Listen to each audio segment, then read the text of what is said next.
My name's Jessica Watts. I'm the Sales and Marketing Manager for a company called REECO Automation. Basically, we're a collaborative robot automation company, and today we're showing two applications. This one here is using a universal robot, and it's a picking and placing application. This one here is using a KUKA robot, and it's a fixing application.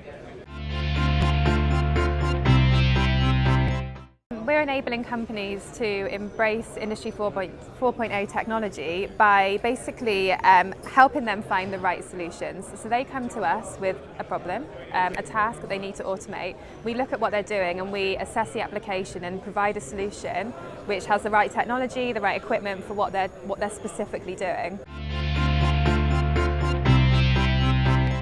In terms of UK manufacturers and Industry 4.0, we really believe that there's a big resistance to change at the moment, and that it's really important that companies within the UK embrace Industry 4.0 technology. Otherwise, we're going to become quite behind what other companies are doing within Europe.